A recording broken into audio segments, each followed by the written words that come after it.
Sperm का आने का इंतज़ार करता है, वो भी 2 डेज़ तक ना। अब देखिए यहाँ पे पीरियड समझते हैं ना, लेकिन पीरियड आता क्यों है और पीरियड किसे कहते हैं, तो आप यहाँ पे देख सकते हैं।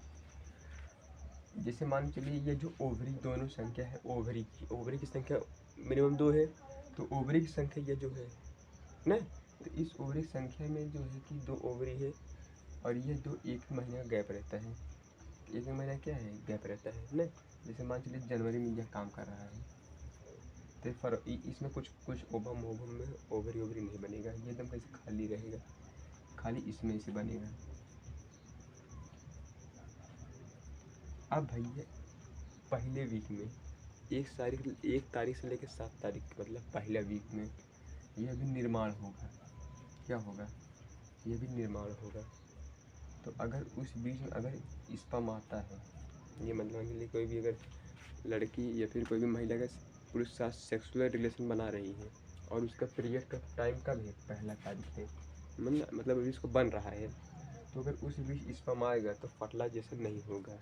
ठीक है, क्यों नहीं होगा, क्योंकि भैया इसका भी बन रहा है, और जब तक भैया एक स्पर्म और एक ओवरी का जब तक मेल नहीं होगा तब तक जो है कि जनन की प्रक्रिया नहीं हो सकती है ना। तो ये जब इधर बन रहा है, क्या हो रहा है, ये भी बन रहा है, कम्प्लीटली बन रहा है पहले वीक में, तो ये क्या अभी बन रहा है।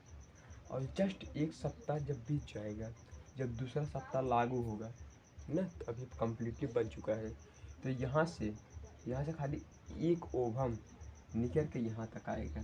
कहाँ तक आएगा, फॉलोपियन ट्यूब में आएगा। यहाँ पे देखिए, जब ये पूरा कम्प्लीटली बन गया तो यहाँ पे एक ओवम निकल के यहाँ पे कहाँ आ गया, फॉलोपियन ट्यूब में आ गया, एक ओवम निकल के आ गया।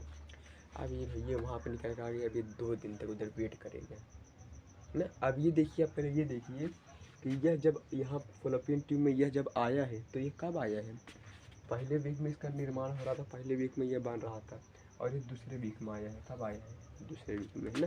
यहाँ पे देखिए क्या बन गया है ना, तो दूसरे वीक में आया। अभी दूसरे वीक में अभी 2 दिन तक इधर वेट करेगा। अगर इस बीच स्पर्म आ रहा है ना, अगर इस बीच स्पर्म आ गया तो इसका फर्टिलाइजेशन निश्चित है। क्या है, इसका फर्टिलाइजेशन निश्चित है, अभी आ गया है। और अगर ये 2 दिन तक कोई भी स्पर्म नहीं आया तो ये क्या है, ये डेड हो जाएगा, डेड सेल। ये ओवम क्या है, ये मर जाएगा। तो जब मर जाएगा तो इधर ही रहेगा। फिर उसके अगले 2 दिन और बाद फिर एक आएगा, यहाँ पे इंतज़ार करेगा। अगर उस बीच स्पर्म आता है तो फिर फर्टिलाइजेशन हो जाएगा। अगर स्पर्म नहीं आ रहा है ना, तो 2 दिन के बाद ये भी डेड सेल हो जाएगा।